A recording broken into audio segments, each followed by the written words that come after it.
Over the past few months, social media has been buzzing with allegations and rumors claiming that streamer Kai Cenat may have accepted the Illuminati after being invited into elite Hollywood circles, specifically through connections to Will Smith and Jaden Smith.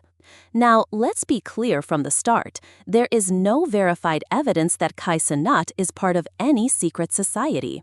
What we're talking about here is online speculation, patterns people think they see, and the conversations that have followed. Kai Cenat didn't come up as just another entertainer. Early on, many fans remember him as someone who openly praised God, spoke about faith, and encouraged positive godly values. Illuminati, you crazy. I'm a man of God. Y'all niggas is bugging. Don't try that shit with me at all. Listen to me. No. Hey. Lower your tone. No cap. Don't try that shit. I'm a God-fearing man. I got God on my side. On God, chat. God was with me every step of the way. He talked about gratitude, prayer, staying humble, and keeping God first, especially as his platform began to grow. You know who did? God did. Jesus Christ is real. I want y'all to understand that God is real. Without God, there is no us. I'm telling you. God, I see somebody saying in the chat, God isn't real. Brother. God is real. Read your Bible. Fast. Sacrifice. Let it go. It's not that deep, bro. It is that deep. Go to church. Not just go to church. Build your temple and get a personal relationship with God. God is the creator of this earth. God is the creator of you. God is the creator of your family. If you allow him into your heart, into your life, he'll answer all your prayers. If I didn't have Jesus in my life, none of this would be possible. Till I let that man into my life. Once I did, everything changed, and that's how I got here. God did. For a lot of supporters, that's what made Kai relatable. He felt grounded, authentic, and spiritually aware in a space that often isn't. Fast forward to today, and Kai is one of the biggest streamers in the world. He's rubbing shoulders with Hollywood royalty, attending exclusive events, and being publicly embraced by industry giants. This is where the rumors start. Some fans point to his interactions with Will Smith and Jaden Smith, both figures long surrounded by their own share of internet conspiracies, as the moment things changed. People online claim Kai's content, energy, and messaging shifted after these connections. They question his symbolism, his silence on faith lately, and his deeper integration into mainstream entertainment. For conspiracy-minded viewers, that's enough to spark Illuminati talk. But here's the other side that often gets ignored. Growth doesn't automatically mean corruption. Fame changes environments, schedules, priorities, and public image. Kai may simply be navigating success in a way that looks different from his early days. Silence about faith doesn't equal rejection of it, and association doesn't equal initiation. What shall it profit a man if he shall gain the whole world and lose his own soul? Mark 8:36. In recent weeks, the news has been public. Kai Cenat stepping away from streaming to focus on his mental health. Headlines called it burnout. Fans called it necessary. Most people assumed rest would bring him back the same. What they didn't see were the moments between the cameras, the gaps, the silence, the parts of him that never returned to the stream. I was part of the production crew during Mafiathon 3, close enough to see what the audience couldn't. This isn't a story about collapse. It's about exchange, about what gets quietly taken while millions are watching something else scroll by. Because when the moment finally came, when something was finished, you won't believe who was in the room. So before you keep listening, ask yourself this: how much is the price of a soul, and who was really watching when it was paid? Let's go. All right, come on, let's go. Woo! Have you seen anything? No, we just seen the greased up picture that you got in the main. People still talk about Mafiathon 3 like it was proof that nothing was hidden anymore. A camera always rolling, a chat always watching, 24 hours a day, 7 days a week, as if visibility itself was a kind of protection. I worked production, not on camera, not talent facing. I was part of the crew that handled resets, lighting adjustments, mic swaps, timing gaps. The unglamorous infrastructure that kept the whole thing from collapsing. The kind of role where you're close enough to hear breathing and the room goes quiet, but invisible enough that no one checks what you're doing. From the outside, it looked chaotic. From the inside, it was rigid, scheduled, controlled. Every minute accounted for. Even the moments people thought were natural had a buffer around them. Nothing just happened. That's what made the first thing I noticed so hard to explain. When the cameras were on, Kai was exactly who people expected him to be. Loud when he needed to be. Focused when the moment demanded it. He carried the room like someone who knew millions were watching and wanted to give them their money's worth. But when the cameras cut, even briefly, he didn't decompress. Most creators do. They reach for their phone, crack a joke, pace, ask how long until the next segment, complain about the lights or the heat or the schedule. Kai didn't do any of that. He sat, not slumped, not tired in the way people recognize, just still, upright, hands resting where they landed, eyes forward, not focused on anything in particular, like someone waiting for a prompt that hadn't arrived yet. The first time I saw it, I brushed it off. Sleep deprivation does strange things. Everyone was running on fumes by then.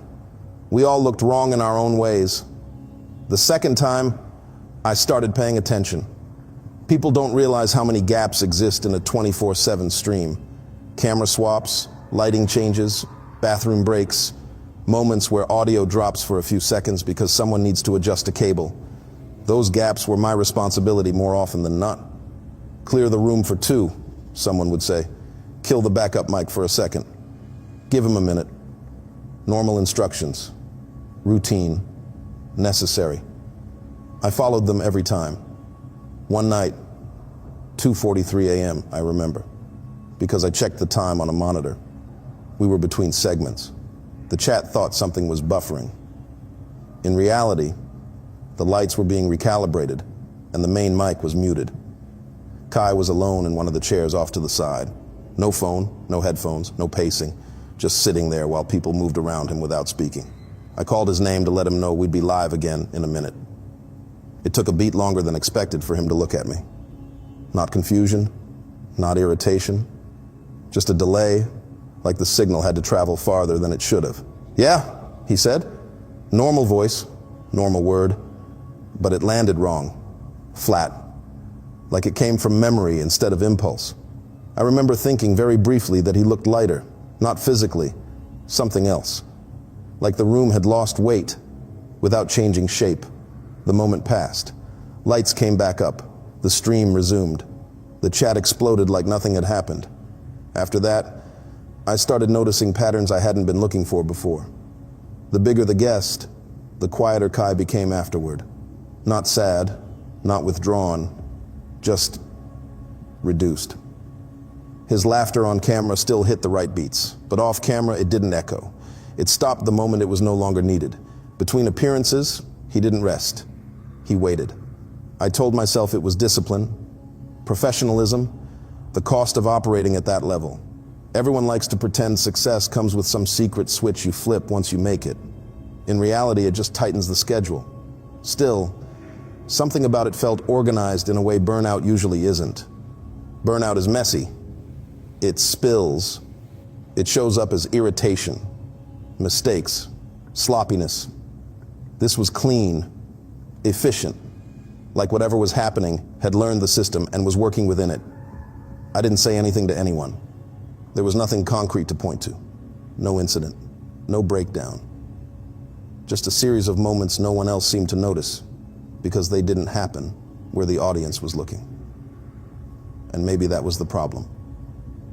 By the end of that first stretch, I stopped thinking of the stream as something that protected him through constant exposure. I started thinking of it as pressure, steady, unrelenting, wearing down whatever couldn't be seen on camera. That was the first night I realized the stream never turning off wasn't keeping anything safe. It was just making sure the damage happened quietly. By the second stretch of Mafiathon, the scale changed. The stream didn't just get louder, it got tighter. Security doubled, schedules narrowed, Access lists shortened. The rooms around Kai felt smaller even when they were full.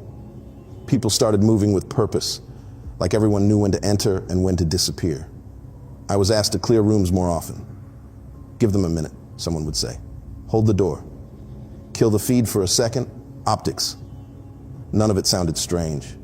That's how big productions work. Privacy isn't the opposite of transparency. It's a requirement. You protect the moment so it can land right when the cameras come back on.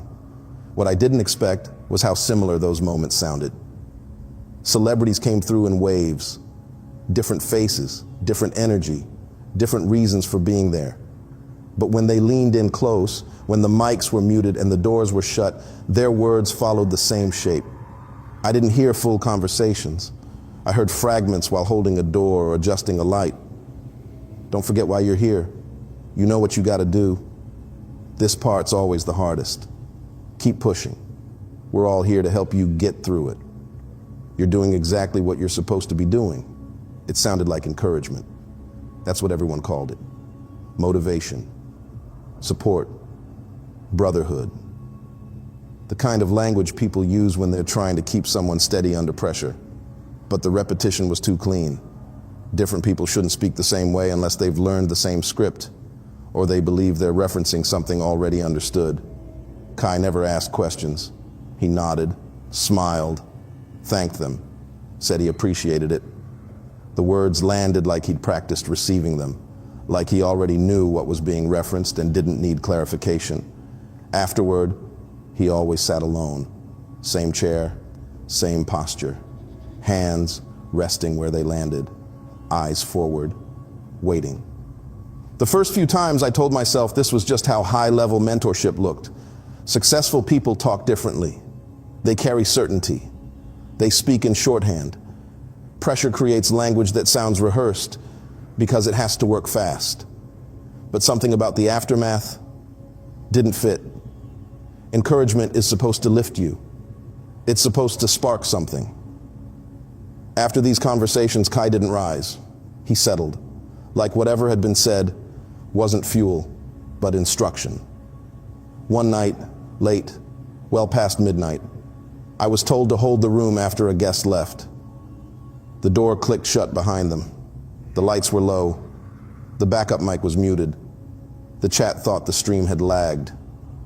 Kai didn't move. I checked the time on the monitor out of habit. I remember the number because I wrote it down later, trying to make sense of things I didn't know how to name. He sat there for 9 minutes without speaking, not scrolling, not stretching, not rubbing his face, just sitting, eyes fixed somewhere ahead of him that didn't exist in the room. When I finally told him we were about to go live again, it took him a moment to register I'd spoken. "Yeah," he said, soft, calm, ready, too ready. As we brought the lights back up, his expression returned right on cue. Energy, focus, the version of him the audience expected. The chat exploded like it always did. Nobody noticed the silence that came before. By then, I'd started tracking things without realizing I was tracking them. How long it took him to re-engage after certain visits. How often the same phrases came up. How encouragement never seemed to restore anything. It only flattened it. I questioned myself constantly. Sleep deprivation messes with perception. Stress creates patterns where none exist. When you're looking for something, you'll find it, whether it's real or not.